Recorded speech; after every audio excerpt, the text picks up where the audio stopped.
탐사보도 전문 기자 김경래 최강 시사. 김경래 최강 시사 2부 시작하겠습니다. 4.15 막판 표심을 잡을 보관, 각 당 선대위원장과 릴레이 인터뷰 이어가고 있습니다. 오늘은 9일째 달리고 있는 분입니다. 희망과 통합의 천리길 400km 국토 대종주에 나선 안철수 국민의당 중앙선대위원장 연결해 보겠습니다. 안녕하세요. 네, 안녕하십니까. 네, 지금 달리기 상황 여쭤봐야 되는데 어제 좀 일이 좀 생겨가지고 요거부터 하나 짚고 넘어가겠습니다. 그 미래통합당 차명진 후보 세월호 유족들과 관련된 차마 입에 담을 수 없는 말을 해가지고 논란이 일었습니다. 좀 보도 보셨나요? 네. 참 큰 실망을 금할 수가 없습니다. 제1야당이 제대로 된 그 정부 여당에 대한 견제를 해야만 되는데, 그렇게 막말로 어떻게 선거를 해보려는 이런 모습에 정말 큰 실망을 가지고 있습니다. 정말 이럴 때야말로 저희 국민의당이 제대로 서서 정부 여당을 견제를 해야 되겠다는 그런 생각을 다시 한 번 더 하게 됩니다. 이게 차명진 후보도 처음도 아니고요. 이제 세월호 관련된 막말이. 그리고 이런 일들이 자주 일어나고 반복되고 있는 것 같습니다. 이거 왜 그런다고 보세요? 가장 중심에는 그 진영 논리, 진영 정치가 있습니다. 네. 무조건 상대방을 적으로 돌리고 우리 편은 항상 옳고 상대편은 항상 틀리다. 그건 사실은 민주당 쪽도 마찬가지입니다만, 그렇게 두 거대 양당이 오랫동안 싸워오다 보니까 무조건 눈앞에 상대만 어떻게든 모욕 주고 넘어뜨리면 된다는 이런 정치 풍토가 만연해 있는 겁니다. 네. 그런데 사실은 여의도 정치가 서로 상대방만 보고 물어뜯는데 실제로 심판은 국민 아닙니까? 네. 그래서 정말 그 정당한 사람인데 억울하게 쓰러져 있으면 손을 잡고 일으켜서 이겼다고 판정해 주는 것도 국민들이십니다. 네. 여의도 정치가 그 점을 깨닫는 이런 총선이 되어야 된다고 생각합니다. 좀 구체적으로는요, 미래통합당에서 김종인 위원장이 제명 조치하라 이렇게 얘기를 했는데, 또 이걸 구체적으로 다시 살펴봐야 된다 이런 목소리도 당내에서 좀 나오는 것 같아요. 그래서 어떻게 해야 된다고 보세요? 다른 당 입장이니까 예. 제가 어떻게 하라고 이야기할 수는 없겠습니다만, 네. 강력한 조치를 해서 이런 더 이상의 이런 정치권의 막말, 국민들을 실망시키고 마음에 상처를 주는 일들은 네. 이제 우리 대한민국 정치 문화에서 뿌리를 뽑아야 된다고 생각합니다. 알겠습니다. 이거 어제 벌어진 일이라서 좀 짚고 넘어가고요. 지금 4월 1일 날 출발하신 거죠? 여수에서요? 그렇습니다. 예. 그 4월 1일 여수에서 출발해서 네. 광양, 구례, 남원, 진안, 금산을 거쳐서 네. 바로 어제 4월 8일 오후에는 대전에 도착했습니다. 남대전 IC에 있는데요. 예. 250km 정도를 뛰었습니다. 앞으로 한 150km 남았습니다. 이거 체력적으로는 괜찮으신가요? 솔직히 굉장히 힘듭니다. 예. 지금 또 발도 부상을 당하고 해서 힘듭니다만 정말 그 현장에서 네. 진심을 보여드린다는 그런 차원에서 시작한 일이어서 끝까지 제가 최선을 다할 생각입니다. 그럼 서울에는 한 언제쯤 예정하십니까? 도착이? 아마도 수도권은 거의 선거 직전 정도, 아마 서울은 선거 직전 정도 네. 도착할 수 있을 것 같습니다. 이 국토 대종주 같은 경우에는 안철수 대표께서 위원장께서 직접 아이디어를 내셨다고 들었습니다. 맞나요? 네, 그렇습니다. 제가 대구 의료 봉사를 하면서 저 나름대로 느낀 게 참 많습니다. 네. 정말로 현장이 중요하다는 것, 네. 그리고 또 진심이 중요하다는 것, 예. 그런 것들을, 또 행동이 중요하다는 것들을 많이 느꼈습니다. 네. 그래서 이 마라톤 유세라는 것이 사실은 말보다 행동이 중요하다는 걸 직접 몸으로 보여드리고, 네. 그리고 또 각오도 직접 보여드릴 수 있는 것 아니겠습니까? 그리고 코로나19 이런 상황에서는 네. 정치인들이 많은 사람들이 모이는 곳에 가서 유권자들과 직접 접촉하는 것 자체가 부적절하니까 네. 오히려 저는 전국 국토를 제 발로 한 걸음 한 걸음 이렇게 발로 디디면서 그 모습을 온라인에 많은 분들이 모여서 이제 보고 계시는 그때 또 제가 뛰면서 메시지를 전하는 유세를 하고 있는 겁니다. 네. 실제로 근데 종주를 하시면서 국민들 많이 만나고 있습니까, 유권자들? 네, 유권자들 특히 이렇게 지나가면서 반갑게 이렇게 응원해 주시는 네. 분들도 계시고 주로 만나서 이야기를 듣는 것은 그 식당이나 또는 그 숙소에서입니다. 예. 거기서 보면 예를 들면 펜션촌이 있는데 네. 꽃이 아주 아름다운 절이라 1년 중에 그때 사실은 집중이 된다고 합니다만 네. 지금은 텅텅 비었습니다. 예. 거의 정말 그 굶어 죽을 지경이라는 하소연들도 많이 하십니다. 네. 근데 이 국토 대종주 선거를 앞두고 선대위원장이 이렇게 종주를 하는 거에 대해서 좀 의아하게 생각하는 분들도 분명히 있는 것 같아요. 예를 들어서 손학규 민생당 선대위원장 같은 경우에는 이 비례 등록도 안 한 안철수 대표 혼자 마라톤 하는 이런 건 코미디다. 이게 지역구 후보도 없이 이렇게 운동을 하는 것은 의회 민주주의를 정면으로 거부하는 행위다. 이런 얘기 비판에 대해서는 어떻게 생각하세요? 아마 관심 받고 싶어서 하는 말씀으로 이해하고 있습니다. 손학규 위원장이요? 예. 저희가 이런 유세를 제가 열심히 지금 하고 있는 것은 네. 결국 선거에서는 유권자들께 우리 당이 어떻게 하겠다는 비전과 정책을 말씀드리기 위해서 아니겠습니까? 예. 그런데 저는 그런 역할들도 지금 충분히 열심히 하고 있다고 생각합니다. 그러니까 이미지 보여주기식 이벤트 이렇게 여기는 사람들이 있는 것 같아요. 왜냐하면 선거하고 달리기하고 도대체 무슨 상관이 있느냐. 이 부분에 대해서 뭐라고 말씀을 하시겠습니까? 여러 가지가 의미가 있습니다. 사실은. 네. 우선은 국민 혈세 낭비하지 않지 않습니까? 네. 그리고 또 직전에 말씀드렸듯이 코로나19 전국에서 네. 직접 그렇게 유권자들 접촉하기보다는 온라인으로 많은 사람을 모으는 이 시대에 맞는 그런 방식이고 네. 또 공익을 위한 봉사를 정치인들이 하고 몸은 그 도구인데 네. 정치인의 정신력과 체력을 이것만큼 잘 증명할 수 있는 게 어디 있겠습니까? 네. 그리고 아마도 마라톤이나 뛰기를 안 해보셔서 그런 오해들을 하시는 것 같은데요. 예.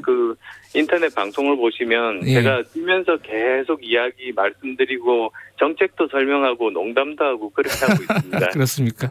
그러니까 말도 못하고 뛰기만 한다. 아마 이렇게 오해하시나 봅니다. 말하면서 뛰는 거 굉장히 어려울 것 같은데. 아닙니다. 제가 그렇게 다른 사람보다 운동을 잘한다거나 그렇게 생각하지는 않습니다만 네. 평범한 보통 사람들도 조금만 달리기를 네. 꾸준히 하시면 누구나 할 수 있는 겁니다. 예, 알겠습니다. 요번에 선대위 명칭을 보면은 언행일치라고 되어 있습니다. 공보물에도 이게 언행일치가 크게 적혀 있고요. 네. 이 사자성어를 선택을 하신 이유가 있을 것 같아요. 어떤 이유죠? 예, 언행일치가 말 그대로 말과 행동이 같다는 것 아니겠습니까? 그렇죠. 그리고 저희들은 지금까지 국민들께서 정치에 실망한 것이 네. 공약, 약속만 하고 선거만 지나면 항상 그걸 지키지 않았던 것에 실망을 하십니다. 예. 저희들은 말보다 행동이 앞서고 그리고 말을 하면 반드시 행동으로 옮기겠다. 저희들은 진정성, 실천이 가장 중요하다. 네. 그 뜻입니다. 예.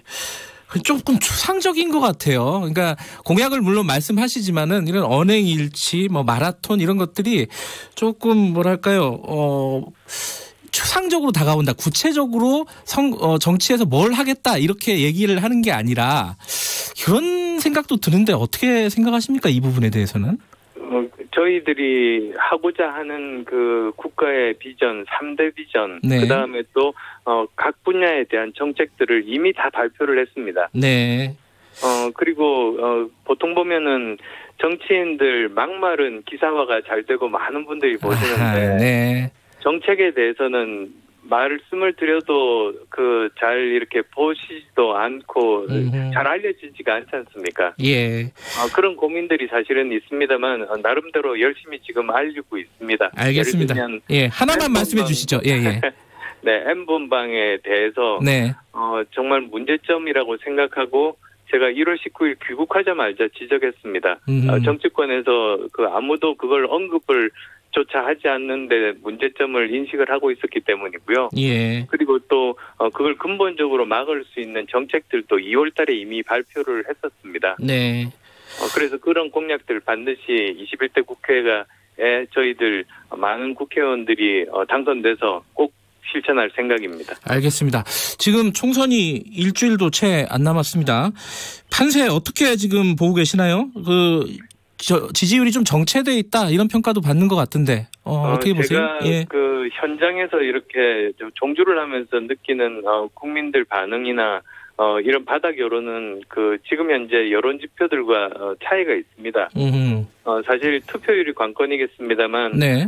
비례대표 투표에서는 이런 거대 위성 정당들하고 3강 구도를 형성할 겁니다. 네. 그리고 또 국민들께서 마지막 순간까지 진심을 인정해 주신다면 네. 저희들이 비례대표 투표에서는 1위 정당이 될 것이라고 생각합니다. 지금 현실적으로는 그 정도의 지지율이 안 나오는데 현장 목소리는 다르다. 4년 전에도 경험을 했습니다만 네.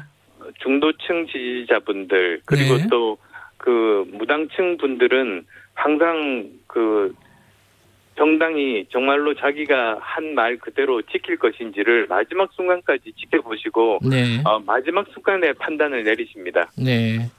그래서 저희들은 최대한 마지막 순간까지 진정성을 제대로 전달하기 위해서 노력하겠습니다. 지금 목표 의석은 그러면은 어느 정도 구체적으로는 몇 석 정도 예상하고 계신 거예요? 지금 선거법상 서로 상대적이기 때문에 의석수보다는 네. 오히려 정당 지지율 예. 20%를 목표로 하고 있습니다. 그렇게 되면 예. 거대 양당들을 제대로 견제할 수 있게 되고 네. 사실상 그런 가짜 정당 사실 세계 민주주의 역사상 유례가 없는 네. 엉터리 정당들이지 않습니까? 네. 이 정당들이 국회의원들을 많이 낸다는 건 전 세계에서 웃음거리가 됩니다. 우리 국민들께서 현명한 국민들께서 그렇게 하지는 않으실 거라고 믿습니다. 네. 근데 남은 기간 동안에 그럼 지지율을 올릴 수 있는 보관 선대위원장으로서 어떤 걸 갖고 계시나요? 제가 지금 저도 그렇고 다른 지금 여러 현역 의원들 그리고 네. 후보자들이 여러 가지 본인들의 전문성을 지금 열심히 알리고 있습니다. 네. 그래서 최선을 다해서 저도 수도권까지 종주를 마칠 때까지 네. 매일같이 열심히 필요한 그런 부분들 말씀드리려고 합니다. 네. 지금 아까 코로나 때문에 유권자들 만나보면 굉장히 힘들어한다는 말씀하셨는데 예. 코로나19에 대한 대책으로 긴급 재난지원금이 지금 한참 논란입니다. 정부에서 소득 하위 70%에게 100만 원씩 나눠주겠다. 이런 방침을 세웠는데 그 부분에 대해서 여러 가지 얘기들을 하고 있습니다. 예를 들어 미래통합당 같은 경우에는 전 국민한테 50만 원씩 주자 이러기도 하고 민주당도 거기에 대해서 논의를 할 수 있는 여지가 있는 것처럼 지금 얘기를 하고 있고요. 국민의당 얘기는 조금 정확하게 어떤 방침인지에 대해서 구체적으로 나오지 않은 것 같아요. 어떻습니까? 제가 이미 제일 처음 말씀을 드렸습니다만 네. 긴급 재난지원금은 피해받은 분들에게 집중하는 선별적 지급이 맞습니다. 그럼 지금 정부안이랑 같은 건가요? 정부안과는 조금 다릅니다. 저희들은 국민 절반 정도를 생각하고 있는데요. 네. 사실 이 코로나19 사태가 굉장히 장기적으로 오래 갈 것이기 때문에 네. 지금은 피해 부분에 집중하는 것이 맞은데 네. 선거 직전이라고 지금 정부 여당도 그렇고 네. 또 제1야당까지도 파퓰리즘적인 전체를 나눠주겠다는 이런 것은 정치 지도자로서 저는 해야 될 그런 일이 아니라고 생각합니다. 부끄러운 일입니다. 네. 지금 뭐 의료보험 기준으로 건강보험 기준으로 지급을 할 예정이다. 뭐 이런 방침들이 나오고 있는데 이게 굉장히 현장에서 혼란이 많습니다. 예. 비판을 했습니다. 제가 제일 먼저 비판을 했는데요. 네. 지금 코로나19로 고통받는 사람들은 올해 1월부터 3월까지 굉장히 고통을 받는 분들입니다. 네. 그런데 그 건보료는 작년 5월에 소득세 신고한 그 기준이고 네. 그것은 재작년 수입입니다. 네. 그러니까 지금 고통받는 분들은 올해 고통을 받는 분들인데 네. 지급 기준은 재작년 소득 기준으로 한다니까 그게 말이 안 된다고 제가 비판을 하고 네. 대안들을 제시를 했었습니다. 예. 재난지원금 같은 경우는 속도가 굉장히 중요하잖아요, 지금. 그렇습니다. 근데 그러면은 이렇게 선별을 하는 절차가 굉장히 복잡하고 시일이 늦어지고 현장에서 혼란이 벌어질 가능성이 있다. 그렇기 때문에 먼저 보편적으로 지급을 하고 나중에 세금으로 걷어들이자 이런 방안들이 나오고 있는 거잖아요. 이 부분에 대해서는 어떻게 생각하세요?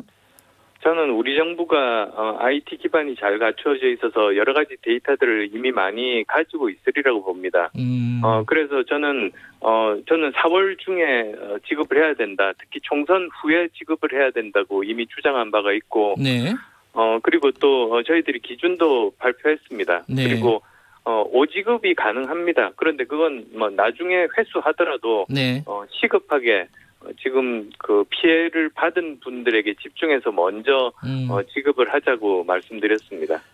그러면 미래통합당의 유승민 의원하고 같은 입장이시군요. 이 부분에 대해서는 큰 맥락은 비슷합니다. 네, 알겠습니다. 지금 시간이 거의 다 돼가지고요. 마지막으로 선대위원장으로서 유권자들에게 국민의당에 왜 투표를 해야 되는지 간단하게 한 말씀 하시고 정리하죠. 20대 국회가 최악의 국회라고 하는데 네. 이대로 또 거대 양당이 다시 똑같은 그런 구성을 가지게 된다면 21대 국회는 역대 최악이 되고 우리나라는 미래로 한 발도 나가지 못할 겁니다. 네. 국민의당이 제대로 자리를 잡아서 실용 정치, 문제를 해결하는 정치로 그 국회를 일하는 국회로 만들겠습니다. 네. 꼭 비례 투표는 사표가 없습니다. 꼭 국민의당 지지 부탁드립니다. 알겠습니다. 오늘 말씀 감사드리고요. 서울까지 몸 조심해서 올라오시기 바라겠습니다. 고맙습니다. 네, 감사합니다. 네, 안철수 국민의당 중앙선대위원장이었습니다. 공정